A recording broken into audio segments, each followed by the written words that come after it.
El café no es solo una costumbre matutina, sino un factor que puede influir directamente en su nivel de glucosa en sangre. El problema no reside en si lo bebe o no, sino en cómo y cuándo lo bebe. Son precisamente estos dos factores los que determinan si el café está ayudando o perjudicando a su cuerpo. No estoy hablando de un método milagroso ni de algún producto en particular.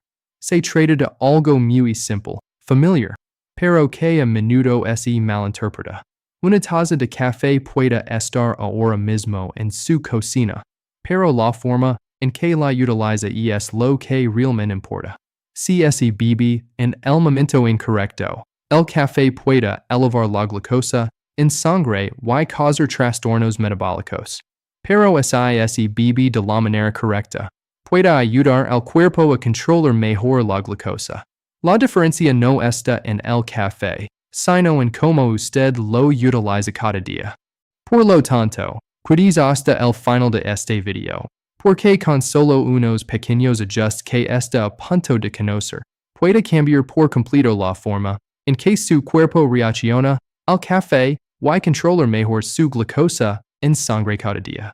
Hola, soy el Dr. Javier Castillo. Durante mis muchos años de práctica, he seguido a cientos de pacientes con prediabetes y diabetes tipo 2, especialmente a personas mayores.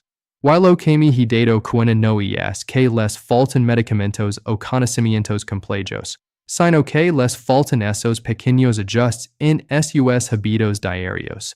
Esas cosas que parecen insignificantes, pero que marcan una gran diferencia con el tiempo.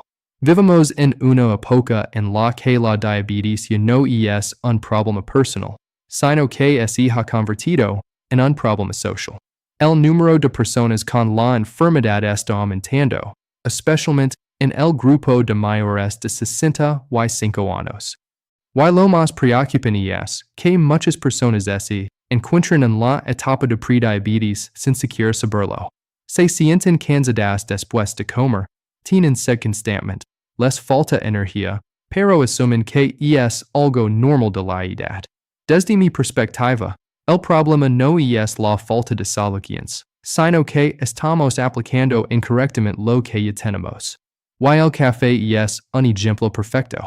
Un hábito simple, pero si malinterpreta, puede contribuir a empeorar la situación. Por el contrario, si entiende correctamente, puede convertirse en parte de la solución.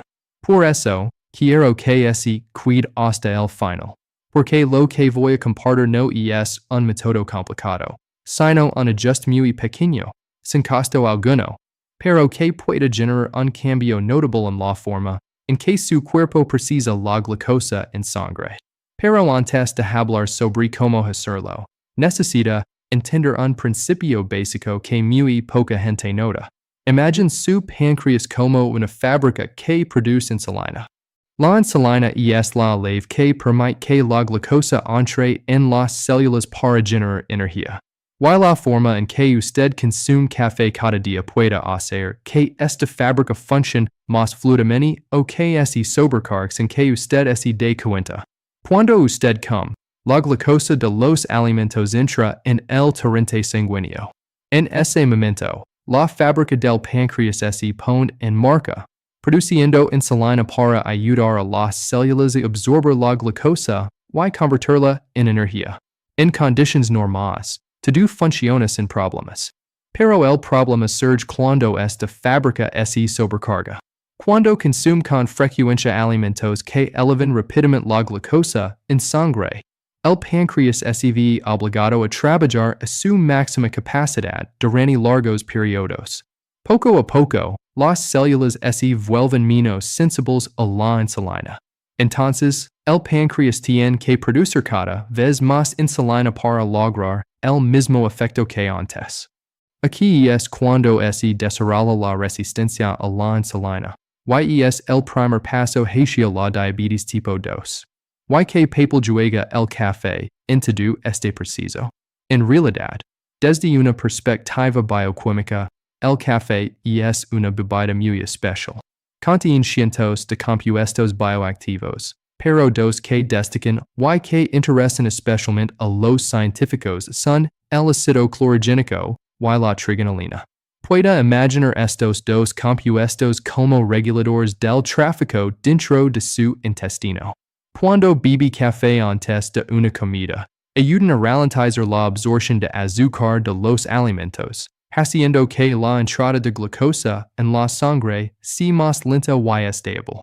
En lugar de una olida repentina de glucosa, su cuerpo recibe un flujo más suave, lo que permite al páncreas procesarlo fácilmente sin sobrecargarse.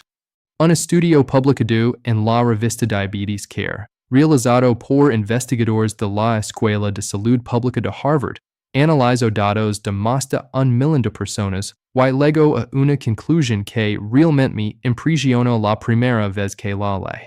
El consumo regular de café está asociado con una reducción significativa del riesgo de desarrollar diabetes tipo 2. Lo notable es que este efecto no es pequeño. El riesgo disminuye en función de la dosis consumida. Es decir, dentro de límites razonables, cuantas más tazas de café beba al día, menor será el riesgo de desarrollar la enfermedad. Más tarde, en el año 2015, investigadores del Instituto Karolinska de Suecia, una de las instituciones médicas más prestigiosas del mundo, revisaron una síntesis de 30 estudios diferentes con casi 1,2 millones de participantes y confirmaron algo muy claro. Beber café, y se conocen cafeína, se asocia con una reducción de aproximadamente el 30% en el riesgo de padecer diabetes tipo 2. Sin embargo, hay un punto muy importante que casi nadie menciona. Estos beneficios dependen en gran medida de cómo bebe el café. Si bebe el tipo incorrecto, en el momento incorrecto y de la manera incorrecta, el café no solo no ayudará, sino que podría ser perjudicial. Y esto es precisamente lo que veo constantemente en mi práctica profesional. Recuerdo el caso del señor Arnaldo, de 72 años, jubilado, un hombre muy disciplinado y apegado a su hábito de beber café desde los 16 años. Estaba orgulloso de ello. Pero cuando llegó a mi consulta, su nivel de glucosa en ayunas era de 138, y su índice de HbA1c, que es el nivel promedio de glucosa en los últimos 3 meses, era del 7,1%, por encima del nivel seguro.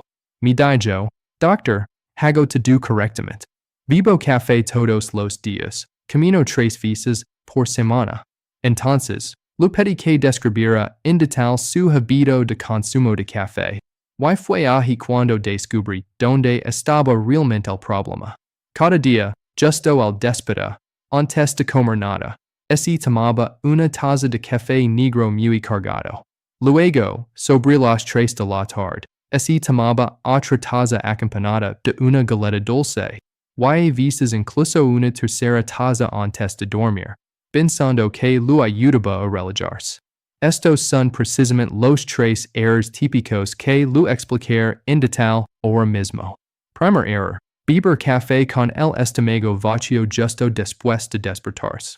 Este es el error más común y también el que más afecta a la glucosa en sangre. Cuando usted se despierta después de una larga noche sin comer, su cuerpo tiene niveles naturalmente altos de cortisol, que es la hormona del estrés. El cortisol es liberado por las glándulas suprarrenales, especialmente en situaciones que requieren una respuesta rápida. Envía una señal al hígado para que libere glucosa en la sangre y así proporcionar energía para comenzar el día. Este mecanismo es completamente normal y necesario para la vida. Sin embargo, el problema surge cuando se añade cafeína en este momento. La cafeína intensifica drásticamente el efecto del cortisol, estimulando aún más las glándulas suprarrenales y haciendo que el cuerpo libera más adrenalina. El resultado es que el hígado sigue liberando más glucosa en la sangre, mientras usted aún no ha comido nada. Esto provoca que la glucosa en sangre aumente significativamente, Pudiendo subir entre 20 y 40 miligramos por decilitro incluso antes de haber comido nada. He sido testigo de esto directamente a través de pruebas en pacientes que monitorean su glucosa de forma continua todos los días. Un estudio publicado en el British Journal of Nutrition también ha confirmado este efecto. Beber café negro con el estómago vacío después de una noche de sueño puede aumentar significativamente los niveles de azúcar en sangre a primera hora de la mañana. Ese es el segundo error. Beber café con azúcar, edulcorantes artificiales o crema. Puede que no parezca grave, pero la realidad es otra. Una sola cucharada de azúcar en el café es suficiente para provocar un pico inmediato de glucosa, anulando al mismo tiempo los beneficios del ácido clorogénico que acaba de consumir. Es como si estuviera tratando de controlar la situación, pero sin querer empeorar las cosas. En cuanto a los edulcorantes artificiales, mucha gente cree que son una alternativa segura, pero estudios recientes demuestran lo contrario. Un estudio publicado en la revista Nutrition en 2021 señaló que sustancias como el aspartamo o la sucralosa pueden alterar la microbiota intestinal y decker el ecosistema de bacterias que viven en sus intestinos. Esta microbiota juega un papel muy importante en el metabolismo de la glucosa. Cuando se ve afectada, la capacidad para controlar el azúcar en sangre a largo plazo también disminuye. Aún más notable, datos publicados en enero de 2025 en el American Journal of Clinical Nutrition por la Escuela de Salud Pública de Harvard analizaron tres grandes cohorts de población en Estados Unidos. Los resultados mostraron que el café solo, sin aditivos, se asociaba con una reducción de aproximadamente el 10% en el riesgo de diabetes por cada taza adicional al día. Sin embargo, al añadir azúcar al café, este efecto protector disminuye notablemente. Dica de forma sencilla y práctica, elimina el azúcar de su taza de café. Suena fácil, pero todavía hay otro error muy común, que es beber café al final de la tarde por la noche. La cafeína tiene una vida media en el cuerpo de 5 a 6 horas. Eso significa que si usted toma un café a las 3 de la tarde, a las 8 de la noche la mitad de esa cafeína todavía estará en su sistema. Esto aumenta los niveles de cortisol y afecta la calidad del sueño profundo, que es precisamente el momento en que el cuerpo regula el metabolismo de la glucosa. Cuando el sueño se ve afectado, la capacidad para controlar el azúcar en sangre también disminuye. Así, se forma un círculo vicioso. Cuando lo explicado esto al señor Arnaldo y ajustamos juntos su hábito de tomar café, en solo 8 semanas, su glucosa en ayunas bajó de 130 y 8 a 112. Su índice de HbA1c también disminuyó de 7,1% a 6,6%. Lo notable es que no necesitó cambiar su medicación, en seguir una dieta estricta o hacer ejercicio extenuante. Simplemente cambió su forma de tomar café. Ahora, te guiar sobre cómo tomar café para provocar al máximo sus beneficios demostrados por la ciencia. Pero antes, quiero pedir algo. Si encuentras útil este contenido, por favor, dale me gusta y suscribir al canal si aún no lo has hecho. Seguir compartiendo mucho contenido similar en los próximos videos, que podría ayudar a mejorar tu salud cada día. Y déjame saber en los comentarios desde donde me estás viendo. Me encantaría saber qué regiones está llegando este contenido. Volviendo al tema principal, el momento en que tomas el café juega un papel muy importante. El primer momento que puede considerarse dorado es por la mañana, pero no justo al despertar. Comienza tu día con un vaso de agua, y luego espera de 30 a 60 minutos antes de tomar tu primera taza de café. Empieza comiendo algo que contiene proteínas. Pueden ser huevos revueltos, un trozo de queso o un yogur sin azúcar, cualquier fuente de proteínas simple servirá. Después, bebe tu café, y debería ser café puro, sin añadir azúcar ni edulcorantes.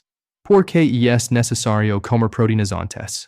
Porque la proteína ayuda a reducir el impacto de la cafeína en la hormona cortisol.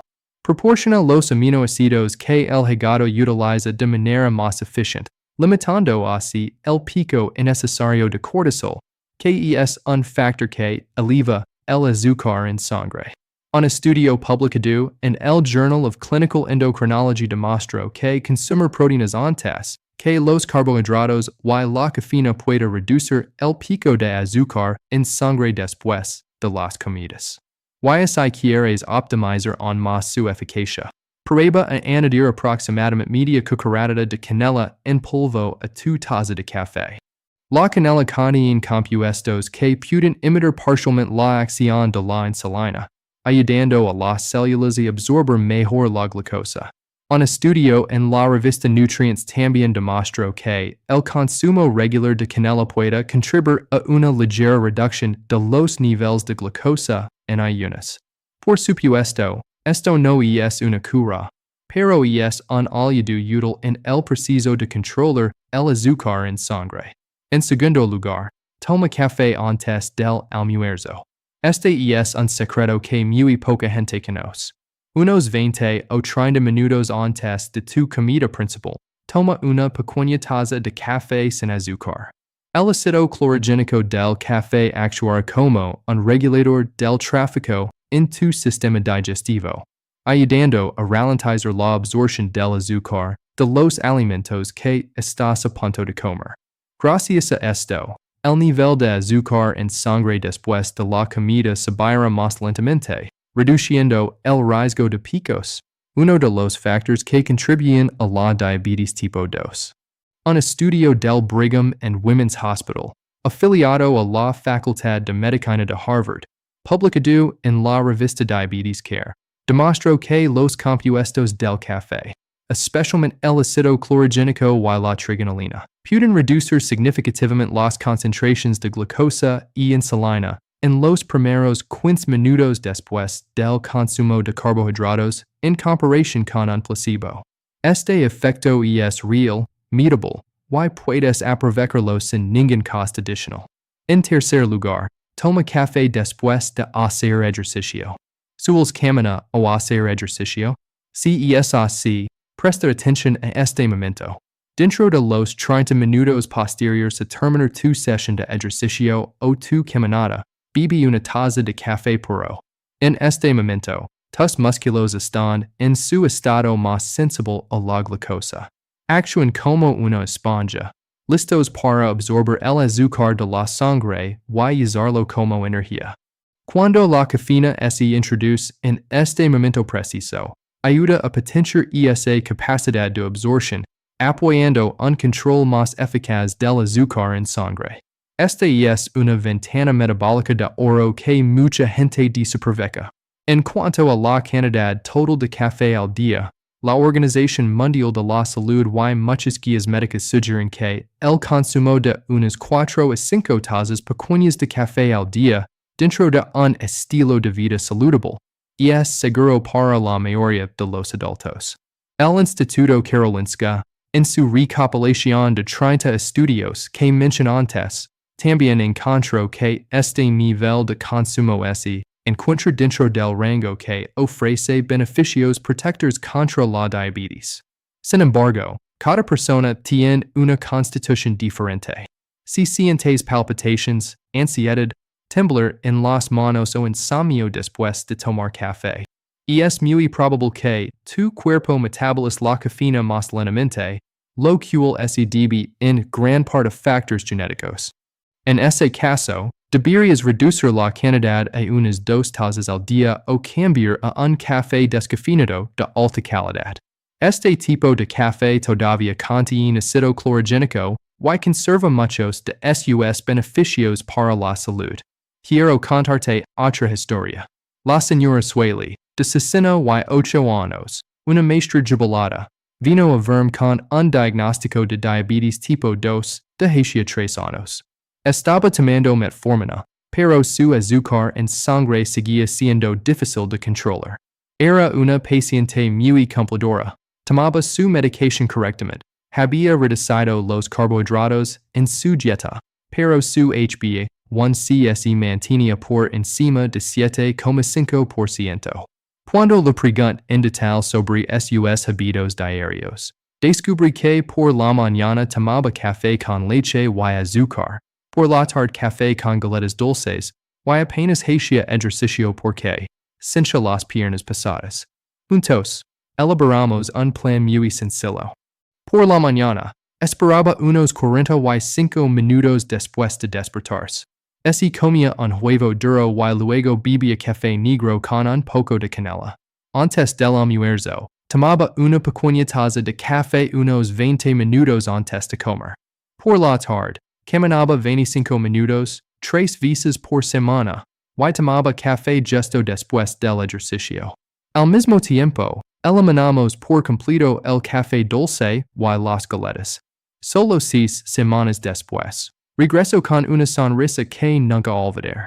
Su HbA1c había bajado de 7,5% a 6,8%. Su glucosa en ayunas se redujo a 109. Me dijo, Doctor, por primera vez en años me despierto sintiendo llena de energía. No cambié mi medicación, solo cambié la forma en que tomo mi café. Pero antes de terminar, necesito advertir sobre algo muy importante. Hay enemigos invisibles que pueden destruir por completo los beneficios del café que acabo de compartir. Y a continuación, voy a enumerar los principales factores a los que debes prestar especial atención. El enemigo número 1 es el azúcar en todas sus formas, desde el azúcar refinado, el azúcar moreno, el azúcar demerara, hasta la miel. Cualquier cosa con sabor dulce que se añada al café puede provocar un pico inmediato de azúcar en sangre, anulando al mismo tiempo el efecto protector del ácido clorogénico. Un estudio de Harvard del año 2025 lo demostró muy claramente. El café con azúcar añadido reduce significativamente su capacidad protectora contra la diabetes. El segundo enemigo son los edulcorantes artificiales. Como expliqué anteriormente, cada vez hay más evidencia científica que sugiere que sustancias como el aspartamo y la sucralosa pueden alterar el equilibrio de la microbiota intestinal, un factor que juega un papel muy importante en el metabolismo saludable de la glucosa. Si necesitas un toque dulce, considera usar stevia natural, ya que hasta la fecha, los estudios no han registrado efectos negativos similares. El tercer enemigo es el café instantáneo procesado, especialmente los tipos que vienen en sobres individuales. Estos productos suelen contener azúcares ocultos, grasas hidrogenadas y muchos otros aditivos que reducen su calidad nutricional. En su lugar, deberías dar prioridad al café molido 100% arábica, recién hecho. El cuarto enemigo es combinar el café con alimentos ultraprocesados como el pan blanco, las galletas rellenas o la bollería industrial. Cuando bebes café con este tipo de alimentos, el nivel de azúcar en sangre puede disparar debido a la alta cantidad de carbohidratos refinados, hasta un punto que ningún compuesto del café puede compensar. Y ahora, quiero compartir contigo lo que yo llamo el trío protector, porque el café funciona mejor cuando se enmarca dentro de un estilo de vida saludable. El primer elemento es beber café de forma inteligente, en el momento adecuado, sin azúcar, y de la manera que te he explicado, para maximizar los beneficios del ácido clorogénico. El segundo elemento es el ejercicio. No necesitas ir al gimnasio. Simplemente camina unos 30 minutos a un ritmo moderado, de 3 a 5 veces por semana, y es suficiente para mejorar significativamente la sensibilidad a la insulina. Cuando los músculos trabajan, actúan como conductos que extraen la glucosa de la sangre sin depender completamente de la insulina. Esto ha sido demostrado por numerosos estudios científicos. El tercer elemento es incluir suficient proteína en cada comida.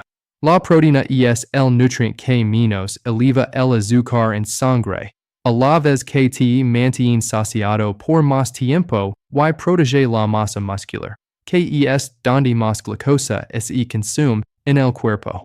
Después de los 60 años, la necesidad de proteínas se vuelve aún más importante porque la capacidad del cuerpo para utilizarlas disminuye gradualmente. Puedes obtener proteínas de los huevos, el pollo, el pescado, las legumbres, el queso o el yogur natural. Cuando estos tres elementos se combinan, su eficacia se multiplica notablemente.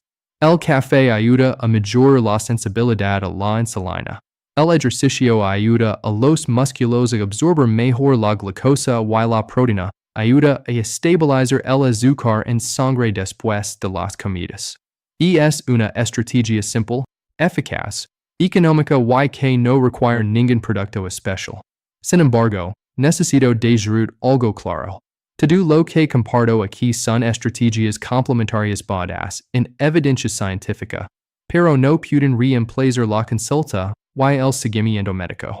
Si has sido diagnosticado con diabetes y estás tomando medicamentos, bajo ninguna circunstancia debes cambiar la dosis o suspender el tratamiento por tu cuenta. Habla con tu médico para que te dé las indicaciones adecuadas. Ahora, quiero hacer una pregunta. ¿Tienes algún ser querido que esté lidiando con problemas de azúcar en la sangre o que ya tenga diabetes? Comparte este video con ellos hoy mismo. Podrías estarles dando una información que pueda generar un cambio positivo en sus vidas. La información correcta, basada en la ciencia, es uno de los regalos más valiosos que podemos dar en nuestros seres queridos. Y quiero decir con un pensamiento que he consolidado tras muchos años de práctica. Tu cuerpo no es tu enemigo. Tu cuerpo siempre está tratando de equilibrarse, sanarse y adaptarse. Cuando el azúcar en la sangre sube, cuando sientes un cansancio prolongado, cuando tu cuerpo muestra señales inusuales, no es una coincidencia. Son las señales que tu cuerpo te está enviando. Y muchas veces, lo que tu cuerpo necesita no es un nuevo medicamento, sino un pequeño cambio en tus hábitos diarios, como la forma en que tomas tu café. La salud no se encuentra solo en la farmacia, sino en las decisiones que tomas cada día. En el próximo video, compartir contigo 5 alimentos que las personas con prediabetes deberían eliminar cuanto antes, porque elevan silenciosamente el azúcar en la sangre sin que muchos se den cuenta. Activa las notifications para no perdértelo. Soy el Dr. Javier Castillo, y es un placer acompañarte. Cuídate mucho y sueda a tus seres queridos.